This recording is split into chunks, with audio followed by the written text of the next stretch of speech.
Now I will, after each audio, let you listen to the audio tape all the way through without me actually commentating on the audio.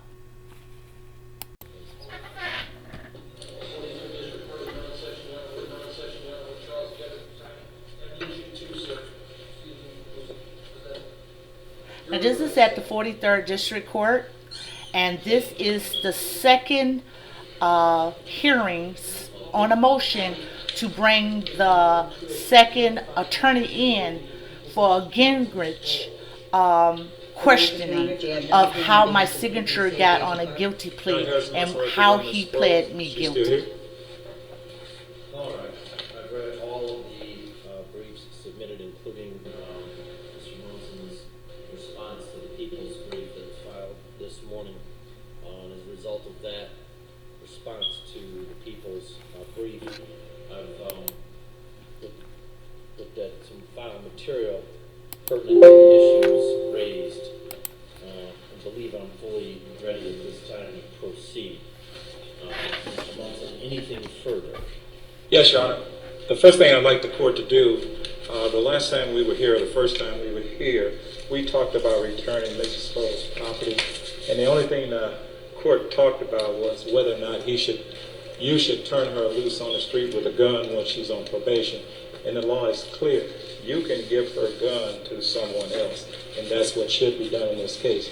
I prepared an order to that effect, whereby she has a friend, someone she knows, who is a retired Detroit police officer, and he has authority to carry a gun. He has a CPL, and we asked the court to sign this order that says release her gun and her bullets to him. Court would like to see the order? Have you shown this to Ms. Brown? I think I did. No. I'm sorry.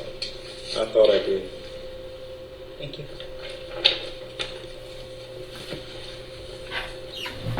Anything else? Not on that issue. Not on anything. All right, you want me to discuss our motion? I've read everything, and Okay. if there's nothing else besides what's in writing, well, this is your time to. I'm going to ask Ms. Drum right after. It's your motion. Go first. If you Yeah. want to add anything else. Nothing, but I want the court to be very clear on some of the points that are being made here.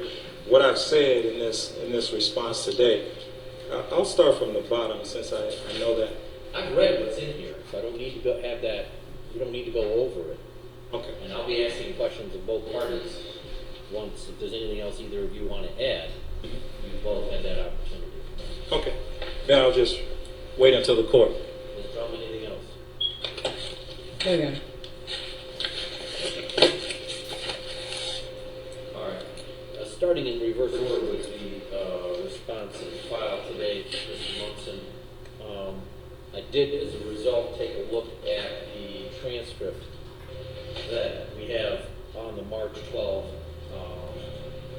sentencing hearing. I believe that transcript was generated as a result of a request for the transcript from either Mr. Teichman or yourself. I don't know who had made that request, but as a result of a request that was made, there was a transcript generated. So I'm taking a look at that. Before I get to that issue, your response references the magistrate's arraignment of Ms. Sproles on October 15 of 2012 and indicates that you ordered the arraignment recording. Do you have a copy of that arraignment recording?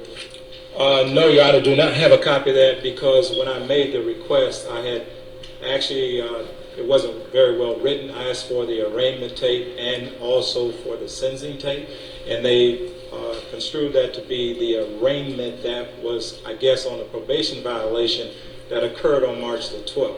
And I really wanted the arraignment where Mrs. Sproles was arraigned on October 15th, 2012. They also gave me a copy of what is characterized as an arraignment tape where Your Honor called Mrs. Sproles up from the lockup, from the lockup where she was being booked to, and they call that arraignment. Okay, and at that point, what you were really doing is not arraigning Mrs. Sproles, but what you were doing. Mr. Munson, no. you made requests for certain recordings, Yes. and I granted all of them, and those recordings, whatever you call them, it was the date that.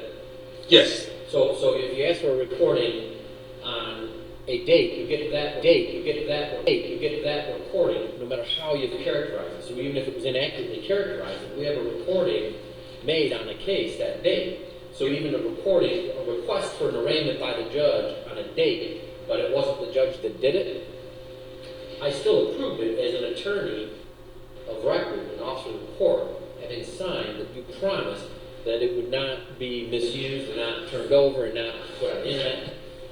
The entire affidavit that you signed, I take at face value. But then I'm asking, did you get the recordings for the dates you requested? I got the one for the 12th of March, but I did not get the one for October 15th, 2012. I did not get that arraignment tape. All right, I signed that approval on May 24. You had submitted it May 23rd, so you should have had that by now. I do not have it. What happened is what I got was the one that was marked arraignment, but it was the arraignment that you actually arraigned her on, I believe, at the time of sentencing. But that's not real clear either, because if you just read the sentencing transcripts, it doesn't really say what she was being charged with. Violation. It's a violation of some kind, but it doesn't say what the violation was. And Tishman goes into his thing about the opiates and being tested. I'll get there. I asked about whether you had the arraignment recording of Magistrate Patterson on October 15, 2012, because this response you filed this morning makes an allegation about what is on it. But have you heard it yet? I heard what, the arraignment tape? Yeah, the October 15, 2012. Arraignment tape. No, I don't have that one. I did ask. No basis to make this allegation as to what's on it. Actually, which allegation is that? If that's number one, I'm talking about the plea.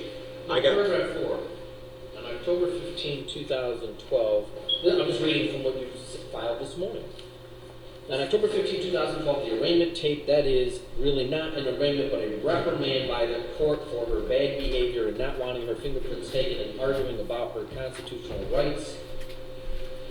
And of course, she's in court, but it was the magistrate that arraigned her.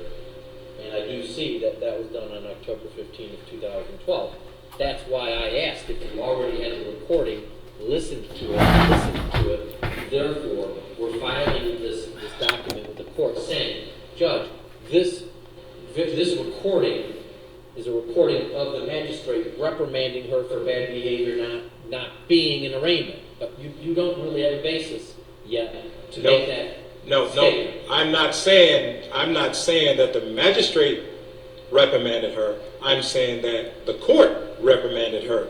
It was about 2:38 in the afternoon when you called her up from downstairs because she was asking him, why are you fingerprinting me? Why are you fingerprinting me? You called her upstairs and you admonished her about disrupting the court and disrupting your staff.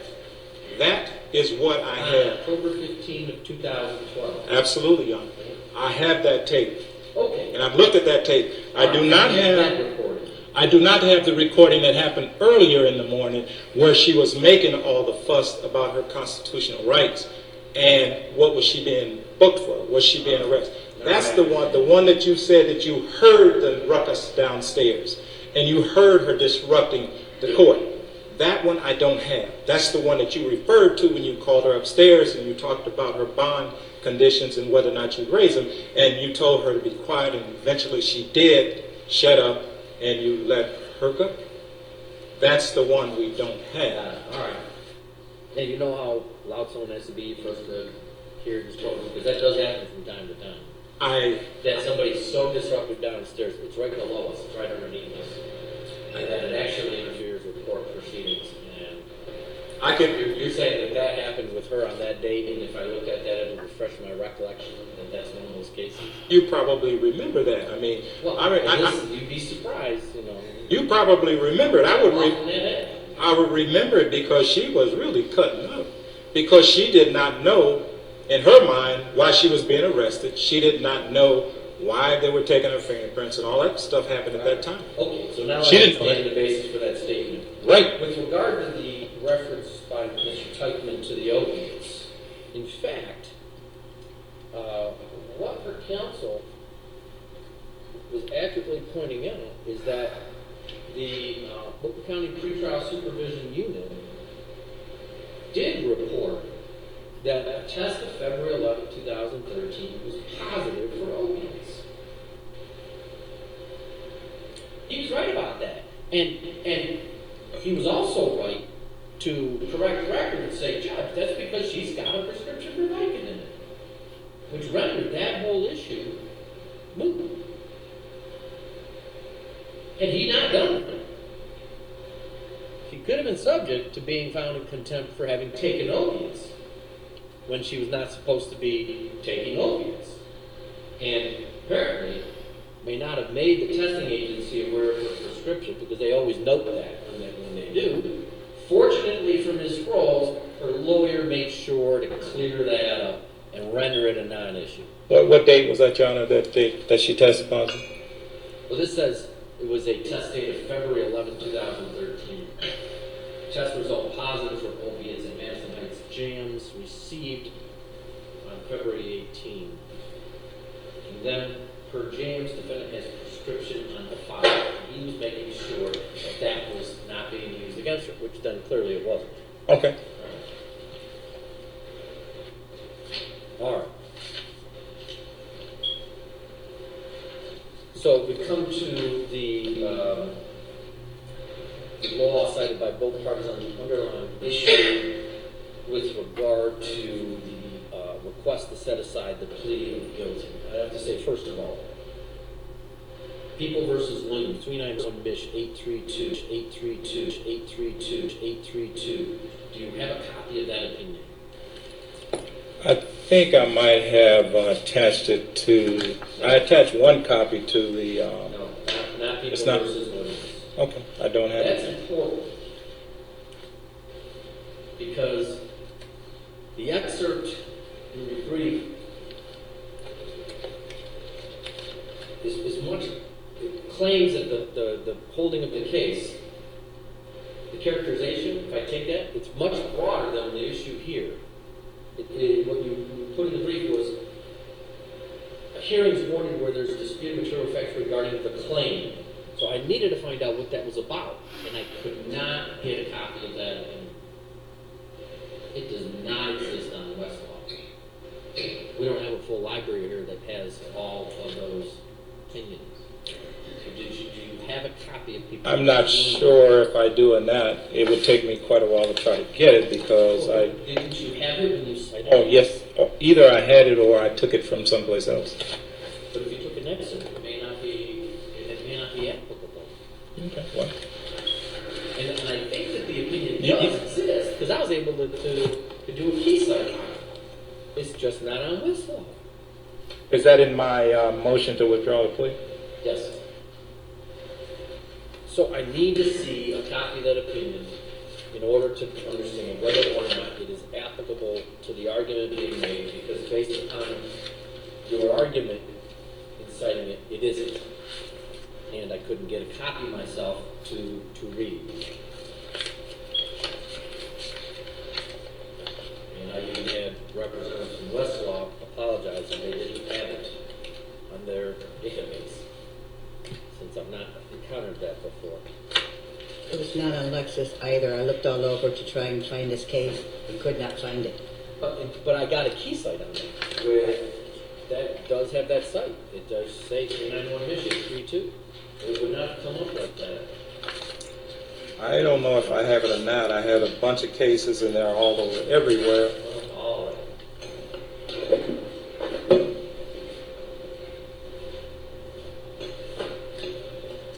Because the cases cited by the people are applicable and on point.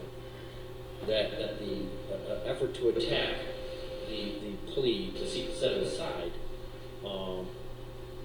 by necessity, the law dictates it's an attack on whether it was voluntarily made and intelligently made. And that's McCann versus It's in 397 U.S. 759, 1970 opinion of Michigan, I'm sorry, the United States Supreme Court. There's a lot of Michigan authority on point as well.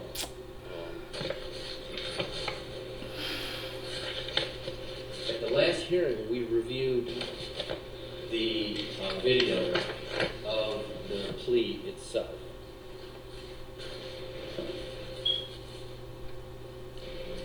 Taken on January 28th, 2013.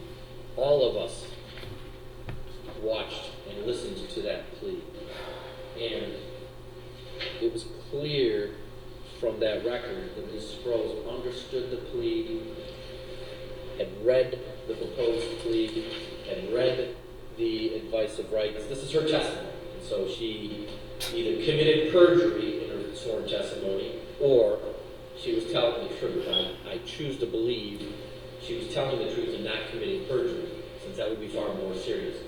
That she understood the plea, she consulted with her attorney on the plea, she agreed with the plea, and only after she had read and understood the plea and consulted with her attorney did she sign the plea. And prior to that testimony, she testified she had read the entire advice of rights and understood the entire advice of rights, and before and signed it only after she had read and understood it. And that's important because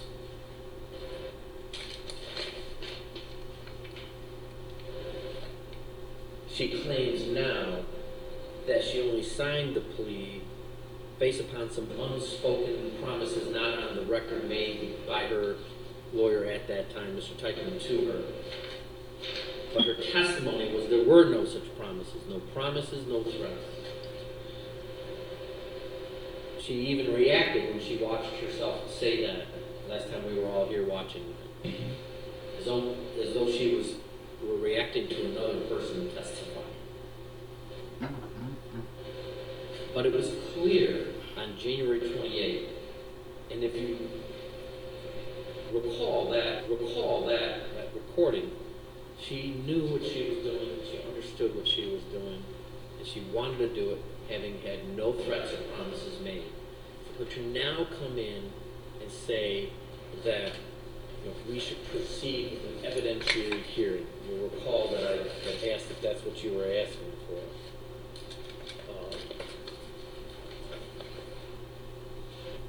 Puts herself in jeopardy. Put myself in jeopardy? Herself. Okay. Your Honor, what? I don't believe that she was lying under oath on January 28, 2013. Do you believe any part of what she said?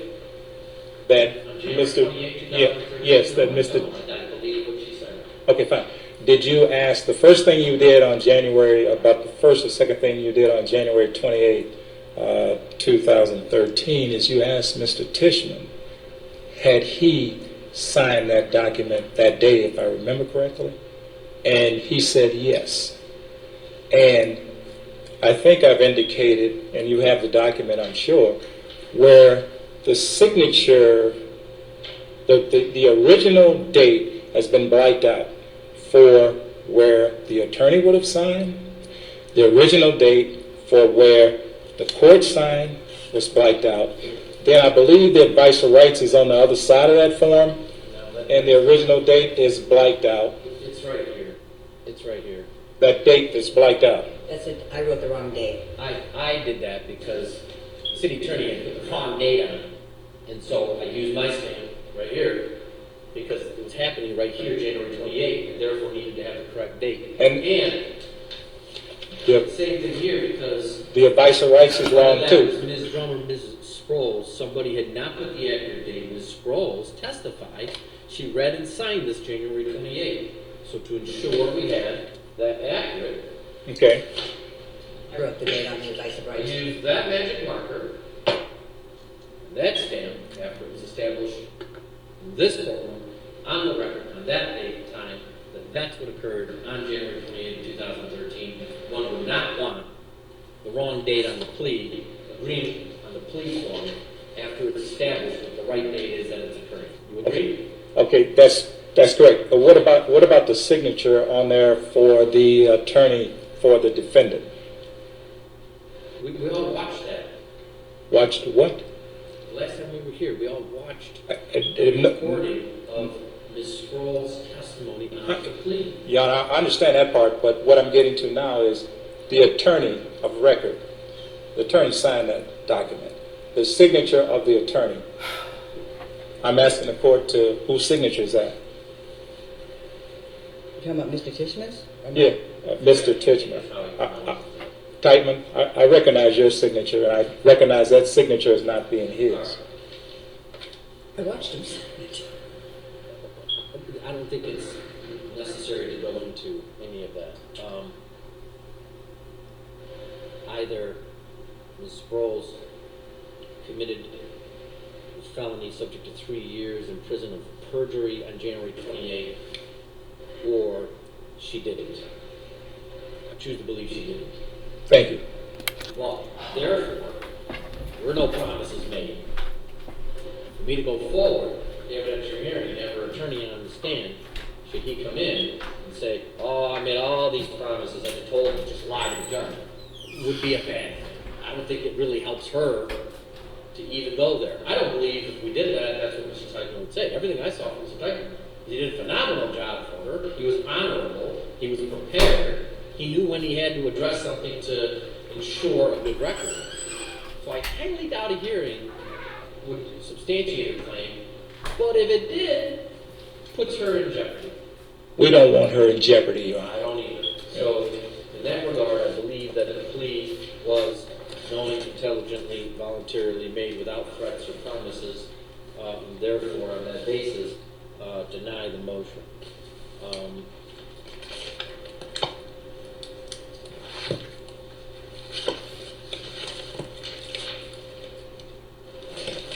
With regard to the arguments in the response filed today relative to the sentencing hearing, I've already addressed the issue of the opiates that was raised appropriately to ensure an accurate record. But further, the recommendation from Mr. Cunningham, and it's right there on the face if you look at the sentencing order, was that Ms. Sproles go to jail immediately for 15 days, not 5. And Mr. Cunningham made a clean record as to his basis, which included the high BAC, the dynamics of the incident, the allegations of non-compliance on the no-show, the refusal to take a PBT, the fact that there were all these facts and circumstances. His recommendation is 15 days. And I made a clear record on following that from my basis to accommodate Ms. Sproles' request made by her attorney to reduce that to the 5 days and remove 10 days, 2/3 of the recommendation. But made a clear record to support the basis for 5 days in the Oakland County Jail. And she testified on January 28th that she read the entire, on March 12, 2013, 2013, 2013, 2013, 2013, 2013, 2013, 2013, 2013, 2013, 2013, 2013, 2013, 2013. She testified. She read this entire recommended sentencing order. She understood it. She agreed to comply. And here's what's key. Paragraph 5 expressly says not purchase or possess a firearm. And then later requested the police turn her firearm back over despite that provision, being unaware of it. Last point on that. She should have been aware of it. She testified she was aware of it. And for the conclusion of that hearing, I asked her, read that order every day to make sure you understand so as to be able to stay in compliance. Because I don't want to see her have to go to jail for the balance of the 85 days. I want her to not have to go to jail at all after that. I just want compliance with the order. My concern, Mr. Munson, is that she probably didn't take up my suggestion to read the order every day so as to be clear what she needed to do, what she needed to not do. I'm still very concerned about that. She does not seem to reflect a full understanding. Well, I can think I talked to Mrs. Sproles about that, and she does understand that. Now, the issue of turning her property over to retired police officer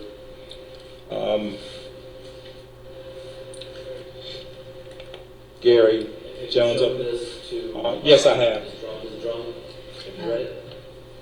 No, prior to reading it, I do have an argument with regard to the court, because when the defendant was found guilty upon her plea being accepted of the violation under MCL 28.425K, which is a misdemeanor, not a civil infraction as opposing counsel states, the law provides that upon that violation, that weapon is declared forfeited to the state under MCL 28.434.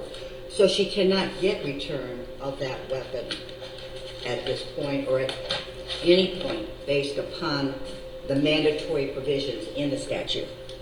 Your Honor, I didn't pick that up. She said under what part of it? MCL 28.434.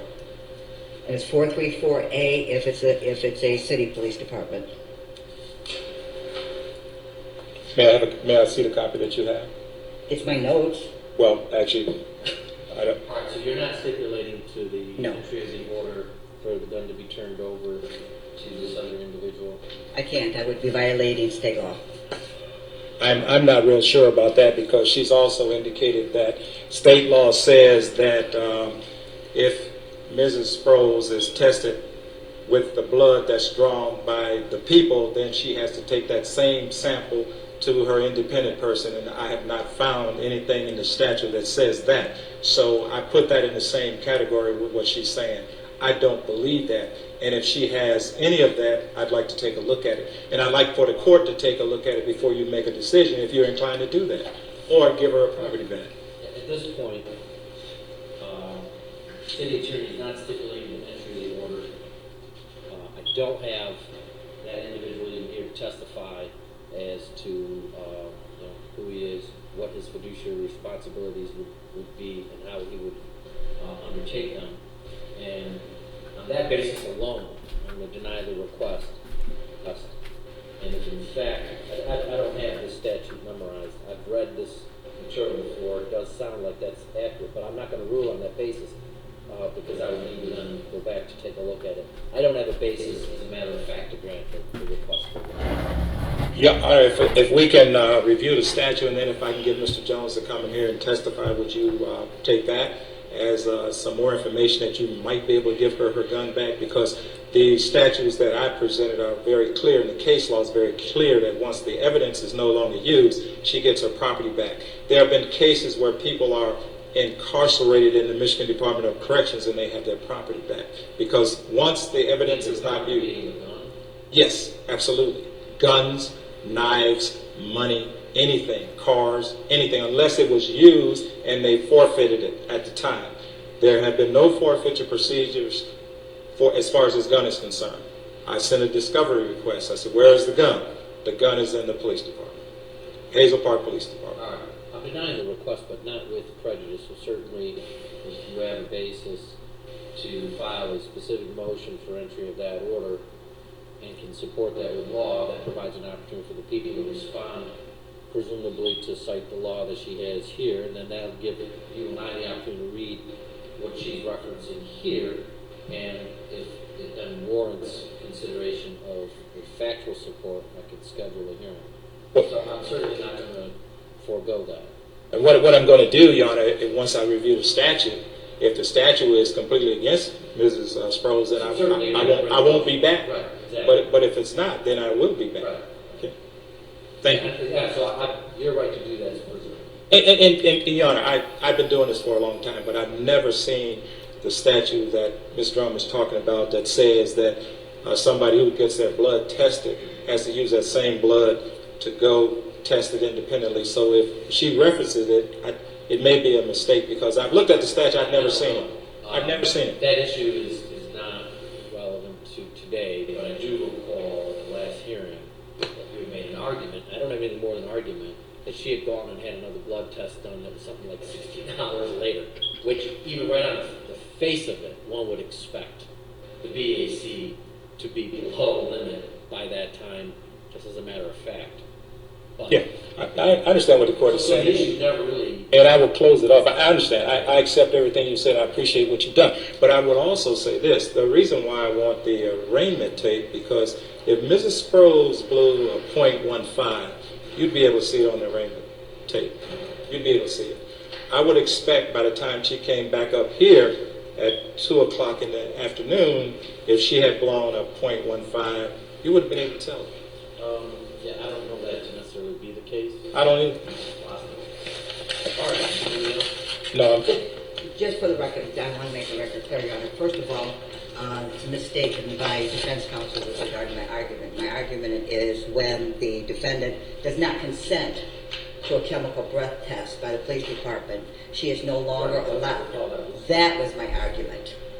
And I cited 257.625 little a, which provides for that. I'm sorry. All right. Then. I just want to make the All record Mr. clear. Lunson's saying, he's going to look at that, not that issue, the forfeiture issue, and decide whether or not a motion for an evidentiary hearing with regard to the weapon being turned over to a responsible third individual is warranted. And we'll cross that bridge if we come back. Right, but I don't think that any issue should be brought up with regard to an arraignment tape, as the case is now moved. This court has ruled. He filed a proper request for it. I signed it. He can get it. But I'm saying with regard to bringing this motion to withdraw a plea again. Well, I'm not going to do that. The judges ruled on that. Okay, I just want to make sure, because I we spent a lot of time and a lot of the city's money on answering this. Well, Mrs. Sproles is broke. Okay, anything else? Nothing further, Your Honor. Nothing. All right. I think you're able to work out the only order denying the motion to withdraw a plea. I think that we can take a sheet right now, or blank order from the court, and fill that out. Yeah, I'm just saying, you do that kind of legibly because we have another motion and we have a wedding reading.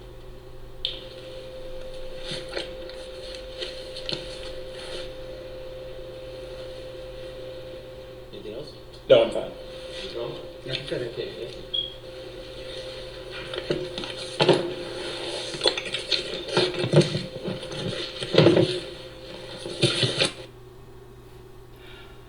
Okay, so you heard the audio, and at the end here, I want to go over a couple of things, and I think this is how I'm going to do all my videos. First of all, I never pleaded guilty. Second of all, the attorney, that's one thing I can say, he never recommended the 5 days. He recommended no days. He actually recommended to the court that we revisit this, and because I had a job and was finishing school and I had a business that I was running, you would actually hear that in that video. Third of all, I want to express that this attorney Munson did the best he could. At the point in time, they're refusing to give him videotapes and audio and transcripts and documentations. Fourth, I wanted to make sure that I go back, revisit the judge's argument of my case on Vicodins, which he never received any documents that stating I had positively tested positive for Vicodins. He never received the documents that said I was a positive drug person or use of drugs. The only thing he received from the jams was all negative um, results. On the prosecutor's situation, when she said that the gun should be taken because of the simple fact she never admitted to a PSI. Now, PSI is basically a breathalyzer testing. That's what they explained to me, and the breathalyzer testing was not presented to me at the scene, nor was a PIS or breathalyzer words was spoken to me at the jail lockup. What was said to me, once you see that video, you understand what I'm saying. What was said to me is that we want to do some tests on you. And I asked them what type of test. And he basically, the one who interviewed me while I was in the lockup, older gentleman, police officer, he said, "Oh, well, you're refusing. You are not cooperating." And I said, "Well, I want to know what test it is, because what happened at the scene will not happen to me again." And they took it from there. Now, basically, she got a plea agreement from the attorney, which the attorney actually pled me guilty. So it wasn't based on evidence. It was based on a plea agreement. So I want people to really understand this now. So once I pled, I requested afterward, I said, if I pled to something, what did I plead to? Because now you have to give me documentations of what I actually pled to. Because the only thing I seen was dropping of the charges. So give me the documentation of what I pled to. What they sent over was a document that had 3 different things on it. The top was spurred out because I made sure he erased everything out the top by doing a circle mode where it is voiding out everything at the top. Now, at the second level, it had impairment. And I asked him then, I said, well, what is impairment? He said, well, that means that you was impaired at the time that you was driving. I said, well, okay, so mandatory, I can say, well, my glasses, right? Because of the simple fact that I'm supposed to wear my glasses as I'm driving. And then he was like, yeah, you could say that. Then at the last part of it, it had drop charges, and it had the OWI, the R&O, which is resisting arrest, and we know they use this all the time. But I'll show you what they're talking about with resisting arrest. Resisting arrest was something was done at the scene, but not by me. But they call it resisting arrest. And it was obstruction. Okay, so if we went to trial, we would say an officer would be in jail at this point. But it didn't go to trial because they made sure it didn't go to trial. I will show you documents, like I said, to show how this district court actually had me sign a document that we was going to a jury trial. And there's no existing in a district court of a jury trial. So I'm going to show you how they manipulated me to thinking that the procedures of the criminal law was going correctly when it was not. And like I said, the attorney on this video did an excellent job. A lot of people have kind of told me or text me and said, well, you know, the attorney maybe didn't understand what the judge was saying and blah, blah, blah. And it is not that. They refused to give the documents. So they refused to give the videos. So he can only work with what he had. The second attorney is the one that pleaded me guilty. And although he done some right things, I think, okay, but you will hear the audio. But you won't hear is what the judge have said. The judge throughout this whole case basically have argued my case against me and didn't make decisions on his argument. The prosecutor at the end, and you'll hear this all the way through all the audios, bring up things that she don't want to come back to be a revisit, like the motion for taking or recanting the guilty plea. So at the end of each tape, I'm going to try to make a commentary instead of just making commentaries throughout the whole entire audio. So I thank you so much for listening. This is Meet Up, Speak Up. Hit that subscribe button and keep listening.